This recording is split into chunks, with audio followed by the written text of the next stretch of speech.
Authority meteorologist Ron Rhodes. Angie, are you ready for a life hack? On this 23rd day of March, add a magnetic strip to your bathroom wall and you'll never lose your bobby pins, tweezers, or nail clippers again. You'll be glad you did it. Have you ever done that before? For knives? That's right. Well, we do that. Yeah, you're right. You do have that for your knives in your kitchen. And you pop that up there like that, put it in the bathroom. You got your nail clippers, though, right? Tweezers. There you go. Although I keep mine in a drawer. I know where they are. It's not that tough to open up a drawer, but not a bad life hack right there. As we take a look at our Diamond Valley Federal Credit Union camera, the wind is kicking, but it's nice and warm out there right now. Feels good. I mean, for all the chill we've had over the past week and a half, it's feeling good. Temperature-wise, 67 degrees right now in town, 68 in Owensboro, 67 in Jasper, 70 now in Fordsville, 70 in Beaver Dam, 69 for Mama and Calhoun, and 69 also in Madisonville. Carmi, the warm spot right now, it's 72 degrees. Had some thunderstorms up in Flora earlier today as basically a little cluster of storms kind of worked their way along US 50. And as it moved across the Wabash, it lost a lot of its punch. And then it moved through DuBois, Martin, and Davies counties. And now it's pretty much off the board. Just a little bit of rain kind of trickling through parts of Orange County, but outside of the tri-state. So, yeah, we're now clear again as far as the radar is concerned. But that's where we were seeing the thunderstorms earlier today. You can see those showers and thunderstorms. They're really kind of flared up down to the south. You know, it was a pretty good batch up to the north, but look at that line. It's a 5-hour loop. It just pop up and then kind of weaken almost as soon as it popped up, kind of pulsed up there. You can see a few breaks in the clouds there in southern Illinois. I do think we're going to see, if we don't see, you know, straight sunshine, we'll see some veiled sunshine, but I think we'll get a few breaks, especially along and south of the Ohio River. And we have seen some sunshine in parts of western Kentucky already. Just not so much to be had north of the river, that's for sure. Future trackers indicating a few breaks up to the north, though, as we go through the early afternoon. Frontal boundary is going to be moving in, and along that front, that's where we're going to be seeing the best chance for rain, showers, and some thunderstorms. And we do have an isolated large hail threat up there. And again, we've already seen some severe weather. Had a couple of severe thunderstorm warnings. One was out for Clay and Richland, then Richland and Lawrence counties also had a warning, a separate warning.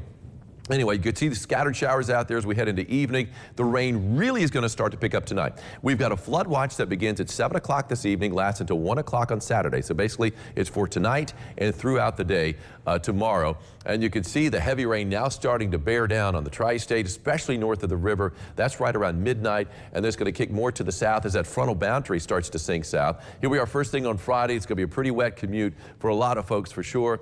That's one wave pushing through. We're going to have another wave move in the middle of the day, and then we've got a third wave that's going to push through on Friday, and that's going to bring us a chance for severe weather. It looks like it's going to be basically between 6 and 11 o'clock as it moves through from west to east across the tri-state, and really along that edge, the leading edge of that, that's where we could be seeing some severe weather. All threats are in play, and then really by midnight, most of the rain off the board, maybe a couple of showers after midnight. Our future tracker continues to show just a little bit of rain Saturday morning after daybreak. Other guidance is not indicating that, but we are going to have quite a bit of cloud cover still hang around for much of the day on Saturday. But really, it looks like most of the weekend will be dry, and certainly after daybreak on Saturday, it's looking pretty dry for most all of us.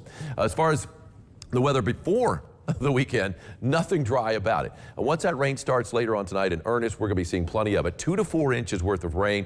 Obviously, we've got the flood watch in effect as a result of that. And we've got the severe weather threat both tonight and also tomorrow. Marginal risk for severe weather. We've already seen a little bit of severe weather again up along US 50 in southeast Illinois. All threats are in play to a degree. I mean, not for all of us. All of us have a large hail threat at 5%, level 1. But there's also a level 1 tornado threat down to the southwest. Does include Union County, Saline and Gallatin counties as well. And that's the same area, that's also a 5% chance for damaging winds out there. That'll be tonight. The bigger deal, looks like the best or the greatest potential, I guess, for severe weather is going to be tomorrow, and especially in the evening when we get that cluster of thunderstorms, that last wave moves in. Slight risk for severe weather pretty much along and south of the river, even an enhanced risk just south of the tri-state. So if you're traveling down to the lakes, you're going to be on the road tomorrow, just a heads up, they could have some stronger weather there. And even farther south, it can be stronger still. That's where the bigger thunderstorms are going to be. But ours will be big enough. And then up north of the river, it's a marginal risk for severe weather. All threats are in play, including the tornado threat for most all of us at 2%, level 1. But look at this down in Webster, Hopkins, and Muhlenberg counties. That's where we have a 5% level 2 tornado threat. Just a level 1 hail threat tomorrow. And then you got a damaging wind threat in that area where you have a slight risk, basically along and south of the Ohio. And that is for mainly western Kentucky at 15% for damaging winds. So, yeah, it's going to be pretty active next couple of days, that's for sure. 72 degrees for a high today. today, so nice and mild out there with that wind from the southwest at 15 to 25. Scattered showers out there, only a few, maybe a few thunder showers too. Not expecting anything severe during the day.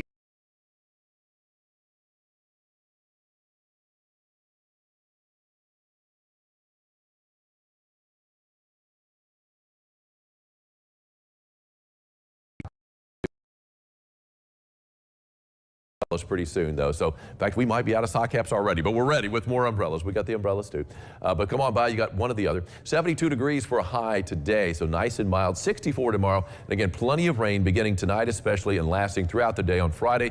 Even severe weather threat that's out there tomorrow evening, and then Saturday and Sunday looking much better. Chance for rain early on Saturday, right around daybreak it should be off the board, and then we've got a great looking Sunday, 64 with sunshine. Loving what I'm seeing there. Yes, that's a good way to end the weekend. I wish we had a couple of days like that this weekend. Yes. Check out this blue jay eating some lunch.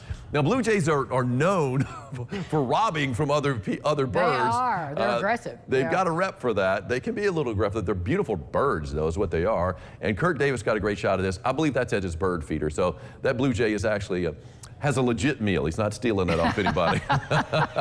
Kurt, great shot as per usual. As always, great job. Yeah. We'll be back. More Lifestyles right after this.